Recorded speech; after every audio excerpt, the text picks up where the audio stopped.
Salam sejahtera bagi kita semua. Apa kabar di hari ini?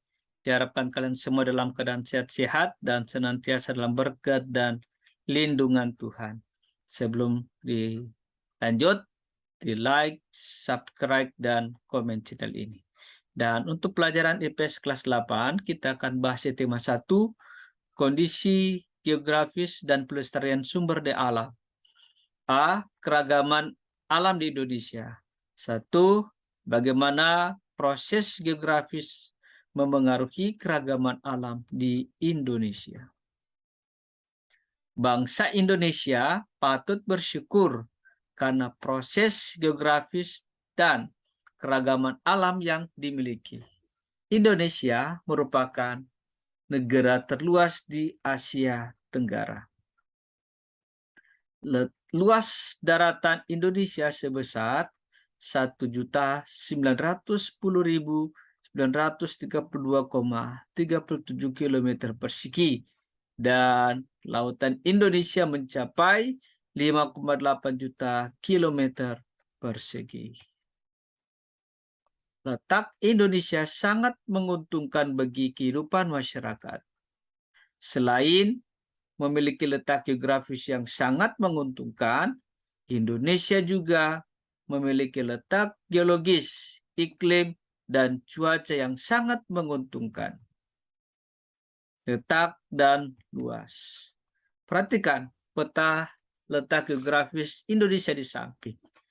Di manakah letak Indonesia berdasarkan letak dan benua dan lautan? Letak geografis adalah posisi suatu wilayah berdasarkan kenyataan di permukaan bumi. Berdasarkan letak geografis, Indonesia terletak di antara dua benua, yaitu benua Asia dan benua Australia, serta di antara dua samudra, yaitu Samudra Hindia dan Samudra Pasifik. Perhatikan tanda garis lintang dan garis bujur pada peta di samping ini. Kedua tanda tersebut merupakan posisi Indonesia secara astronomis. Letak astronomis merupakan posisi suatu tempat berdasarkan garis lintang atau paralel dan garis bujur meridian. Garis lintang adalah sebuah garis khayal yang melingkari permukaan bumi secara horizontal. Garis bujur adalah garis khayal yang menghubungkan kutub utara dan kutub selatan. Indonesia berada di antara 6 derajat lintang utara sampai 11 derajat lintang selatan dan 95 derajat bujur timur sampai 144 derajat bujur timur. Dan letak astronomis tersebut menyebabkan perbedaan waktu. Berdasarkan hal tersebut, terdapat 3 pembagian zona waktu di Indonesia, yaitu waktu Indonesia Barat atau WIB, waktu Indonesia Tengah atau WITA, dan waktu Indonesia Timur atau WIT. Setiap zona waktu di Indonesia memiliki perbedaan waktu 1 jam, sehingga waktu Indonesia Timur lebih awal 2 jam dibandingkan dengan waktu Indonesia Barat atau WIB. Penetapan zona waktu ini dilakukan sejak 1 Januari 1988. Pembagian wilayah berdasarkan zona waktu di Indonesia. Ini adalah gambar pembagian zona waktu Indonesia. Ini adalah waktu Indonesia bagian barat. Ini waktu Indonesia bagian tengah. Dan ini adalah waktu Indonesia bagian timur. A. Letak geologis. Apakah di sekitar tempat tinggalmu terdapat gunung api? Apakah dari tempat tinggalmu dapat melihat gunung api? Dari mana kamu dapat melihat gunung api? Perlu waktu berapa lama kamu dapat melihat gunung api? Sebagian besar wilayah di Indonesia memiliki gunung api. Teman-temanmu yang kesulitan melihat gunung api secara langsung adalah teman-temanmu yang tinggal di Kalimantan. Keberadaan gunung api ini sangat berhubungan dengan letak geologis Indonesia. Letak geologis adalah posisi suatu wilayah yang didasarkan pada struktur geologi atau susunan batuan di sekitarnya.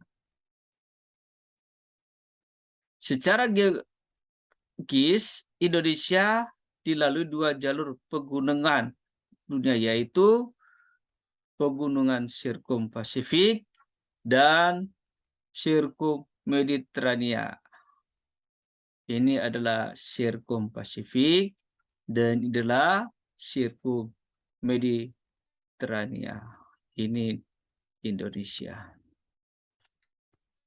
Letak tersebut menyebabkan Indonesia memiliki gunung api aktif.